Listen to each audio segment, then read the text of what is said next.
Hi friends, welcome back to my channel Munira's kitchen. எல்லோரும் எப்படி இருக்கிறீங்க? நல்லா இருக்கிறீங்கன்னு நினைக்கிறேன். நானும் நல்லா இருக்கிறேன். வாங்க, சூப்பரான ஒரு சிம்பிளான ஹெல்த்தியான பிரேக்ஃபாஸ்ட் உப்புமா, வெஜிடபிள் உப்புமா, அதுவும் பிகினர்ஸ்க்கு எப்படி செய்யறதுன்னு பார்க்கலாம். ஒரு கடாயை வச்சுட்டு எண்ணெய் ஊற்றிக்குங்க. எண்ணெய் ஊற்றிட்டு கடுகும் கருவேப்பிலையும் அது கூட ஆட் பண்ணிக்கோங்க. ஆட் பண்ணிவிட்டு அது பொரியும் போது கொஞ்சம் கிஸ்மிஸும் கொஞ்சம் கேஷ்யூஸும் ஆட் பண்ணிக்க, நல்ல டேஸ்ட்டு கொடுக்கும். இது ரொம்ப ஈஸியாக செஞ்சிடலாம், ஃபாஸ்ட்டாக செய்யலாம். பிகினர்ஸ்க்கு ரொம்ப ஈஸியாக இருக்கும். நல்லா கொஞ்சம் லேசாக வதக்கிக்குங்க. வதக்கிட்டு நம்ம கட் பண்ணி வச்சுக்கிற எல்லா வெஜிடபிள்ஸும் ஃபஸ்ட்டு இஞ்சி ஆட் பண்ணிக்கோங்க. அதுக்கப்புறம் 2 பச்சை மிளகு, காரத்தை வந்த மாதிரி, அப்படின்னா ஒரு வெங்காயம் கட் பண்ணி வச்சுக்க, அதையும் இது கூட ஆட் பண்ணிக்கிறேன்.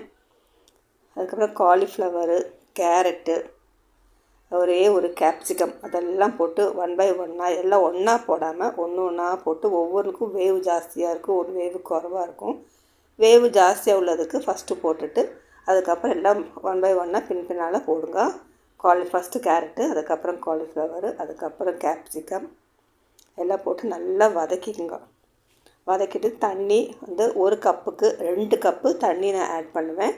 அது மாதிரி ஆட் பண்ணிக்கோங்க. உங்களுக்கு இது இதே மாதிரி அளவில் ஆட் பண்ணாக்கா நல்லா பொறுண்டு உப்புமா வரும். ஒட்டி பிடிக்காமல் தண்ணி நல்லா கொதிக்கட்டும். தேவைக்கு தகுந்த மாதிரி உப்பு ஆட் பண்ணிக்கோங்க. ஆட் பண்ணிவிட்டு வறுத்த ரவையை இந்த மாதிரி லேசாக தூவி விட்டுக்குங்க. ஃபுல்லாக ஒன்றா ஒரேடியாக கொட்டாமல் அப்படி மேலே மலைச்சாரல் போல் அப்படியே உதிரியாக போடுங்க.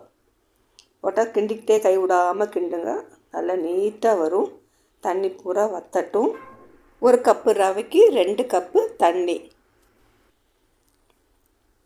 நல்லா கிண்டி விட்டால் கொஞ்சம் கட்டியாக வரும். பாக்கி உள்ள ரவையும் லேசாக அப்படியே மேலே தூவி விட்டே இருங்க. நம்ம அந்த கிண்டுறதுலேயும் அந்த ரவை போடுறதுலேயும் உப்புமா நல்ல டேஸ்ட்டு கொடுக்கும். அதே மாதிரி கரெக்டாக மெல்ல ஆட் பண்ணி நல்லா கிண்டி விட்டுட்டே இருங்க. இப்போ ஒட்டி பிடிக்காமல் வரும். தண்ணியெலாம் கரெக்டாக ஊற்றிருக்கிறேன்.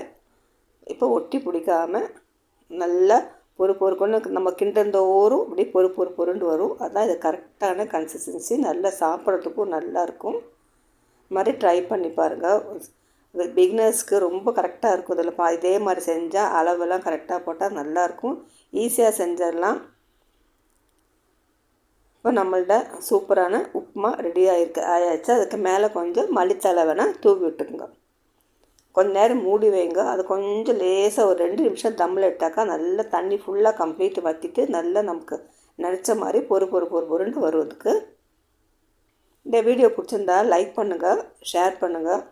நல்லா அடுத்த வீடியோவில் நல்ல ஹெல்த்தியான ரெசிபியோட, ஈஸியான ரெசிபியோட நான் உங்களை சந்திக்க வரேன். Until take care friends. ஒரு மாதிரி ட்ரை பண்ணி பார்த்து உங்கள்கிட்ட ஃபீட்பேக்கை எனக்கு கமெண்ட் பாக்ஸில் கொடுங்க. அப்போ தான் நமக்கு ஒரு என்கரேஜ்மெண்ட் கொடுத்த மாதிரி இருக்கும்.